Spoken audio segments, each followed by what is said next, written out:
I worked at Blizzard. So when I worked at Blizzard, when I first started at Blizzard, I worked at Blizzard for 7 years. You know what I did before this? I worked at Blizzard Entertainment. Subscribe.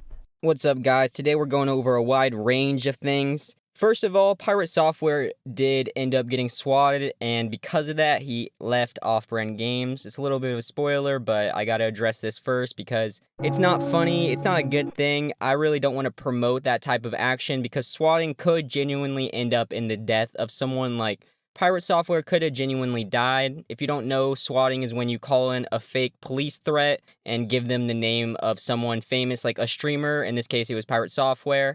In this video, I am going to talk bad about him, and I was recording this as I found out, and like literally as I was recording this, he got swatted. So bad timing. Just because he got swatted, it doesn't make him a good person, but I am going to talk bad about him, but that does not mean I support the swatting in any type of way and that I want any action taken against him. So let's watch this clip, and then after that, I'm going to get into the whole Stop Killing Games movement. I think the most interesting thing that came out of it is so many different developers actually reached out and were pissed off at me for leaving Off-Brand.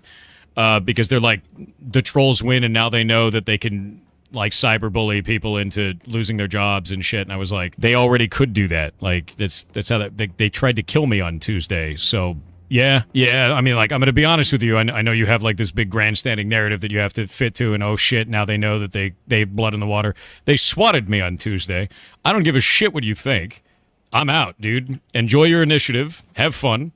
In the middle of the stream, about 9 a.m., I got a bunch of phone calls to my phone. They left a bunch of voicemails of shit saying, your time has come, in like a giant screeching voice, and then we got swatted. But at the same time, it's like, I don't give a fuck about your initiative because your people are unhinged. And I realize that's not everybody that's part of that, but I don't give a shit, dude. Like, I'm out. Have fun. Good luck. Stop Killing Games is the petition that PirateSoftware was so starkly against, and guess what? It just surpassed 1 million signatures. Just to be sure that with time, after some of the signatures are withdrawn, you should go and sign it if you haven't already. I know it's already at 1 million, but just to be 100% certain, I'm not in Europe, so I can't do it myself, or else I would. But I'm sure some of my fans are in Europe, so you should definitely go sign it. The odd coincidence of this all is that PirateSoftware in the end probably did actually help out the petition. I mean, most people heard about it from him talking about it and shitting on it, and it's very unlikely that many people would have heard about it at the end of the day. So it seems like he actually did kind of help in the end. I wonder if he's going to try to do some big brain move and say that that was what he was planning all along. Hopefully not, because that's obviously a lie, but that really does sound like something he would try and pull. Anyways, after all the backlash he got from shitting on this whole project, he ended up stepping down from Off-Brand Games. He put out this tweet that says, "I am no longer working at Off-Brand Games. People were attacking all of the games we were publishing and trying to mass review bomb them. You can dislike the things I say, but this kind of behavior is unhinged. Learned a lot there, accomplished a lot. Hope they succeed regardless. Love these dudes and love working with them. Hope they keep cooking." I remember back in the day when they hired PirateSoftware, this was like a really big deal. He became the actual director of strategy, which is a crazy position to hold at a gaming company. I remember people were super hyped because at the time, the public really did think he was this highly accoladed coder, especially in the game development world, which we now know isn't that true. While he might be a really good hacker and he's done a lot of work for the government and that kind of stuff, it seems like he's not a very good game dev, and that might actually be the reason he supported, or he didn't support Stop Killing Games, is because he would have actually had to publish his game. Anyways, he did decide to step down, as the tweet says, and that's really big shocker. I mean, it does make sense because he was a very bad brand risk because he really shit on everything and blew the whole fire up so that the whole community hated him. And this just reflects really bad in the company. It's really common for people to step down when they are reflecting bad on the company. So not only does he say he stepped down because of the brand risk he says he was really causing review bombs to happen on the games that were being published, which he really didn't have anything to do with anyway. But if there were review bombs, that's really a bad thing. However, it does not seem like that is the case. Before we get into that, I think it's really funny how he's trying to spin this into he is actually helping the initiative when that was not his goal. He put out this tweet saying the most interesting narrative is that my videos somehow killed the initiative. This graph shows the initiative already had a downward trend in interest. When my video dropped, my videos do not seem to have any impact on the movement at all. Making me the villain did though. Best of luck with your next steps. Which is a really stupid tweet because, man, you were the villain and no one likes you for it. Like, even if you did help, you weren't trying to, and no one's gonna congratulate you for that. Like, I don't know what kind of sympathy you're looking for here. I mean, I don't think anyone really thought he killed it, because that's a stupid idea, and that was probably, like, a few people, like, DMing him about it, and he thought everyone thought that, I guess. I don't really know. Anyways, review bombing is a very real thing. Like, I don't know if you guys are anime fans, but Attack on Titan is a big receiver of this. Like, Full Metal Alchemist has always been the highest rated anime for like a really long time. I don't know why I said always, but for a really long time, it's been the highest rated anime on my anime list. And so whenever any anime is close to them, the whole community will go and review bomb them so that they can't ever surpass the Full Metal Alchemist rating. And that's all true. However, it seems like the PirateSoftware's tweet is pretty capped, because if you actually look at the statistics, none of off-brand games are actually being drastically shit on. Like, there are some bad reviews, but it seems like nothing out of the ordinary. Let's just go ahead and click on their website. Let's go look at these games that they have that are sold on Steam.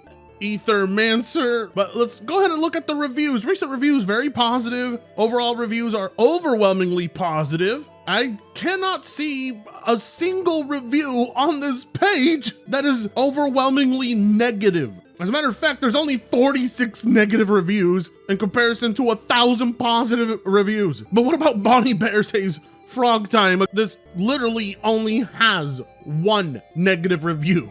One. Rivals of Ether 2. What do we got?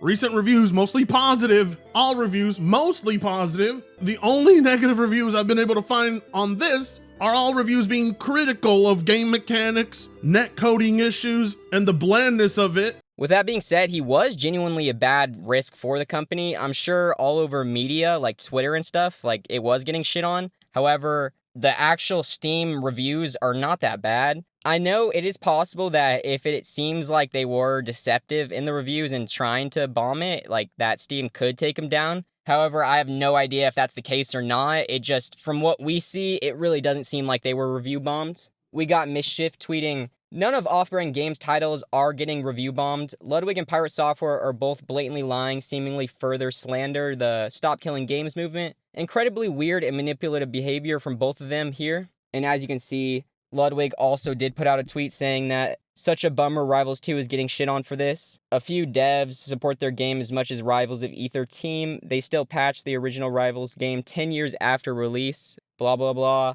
And he's basically insinuating that it is getting review bombed. I don't know how true that is. However, we do see that it is getting shit on in the media and not seemingly getting bombed in the reviews. So, Pirate put out this one last tweet to clear the air about all of the review bombing drama. He said, "For those trying to say this is somehow a lie, the abuse was across socials, people on Discord, Twitter, Reddit, and some reviews on Steam. Indie games are fragile things, and attacks like this hit hard. Overall sentiment was to bash the games and the developers working on them to try to get back at me. Not worth it, bringing them down for my opinion. Also, stop it. Get some help." Because, yeah, he's definitely the one that should advise people to get some help when he clearly has some kind of mental issues going on, especially regarding his self-pride. However, that's not the point. It just seems so weird that he's trying to act like he didn't say directly that it was getting review bombed, because if you look at the original tweet, he literally says, "People were attacking all the games we were publishing and trying to mass review bomb them." That's literally what he says word for word. Now he's acting like he didn't just say that in a tweet that's still public. I don't really understand. It just seems like him and even Ludwig is handling the situation just so weird. I don't know why PirateSoftware didn't just step down and not say the review bombing thing, because I don't see any review bombing, you know? This comes at a really weird time because Nintendo is also getting hit with the lawsuit about how they're acting with their games, so I'm about to make a video on that, so you should check it out if you're interested, and if you're also liking this video, you should like and subscribe. I'll see ya.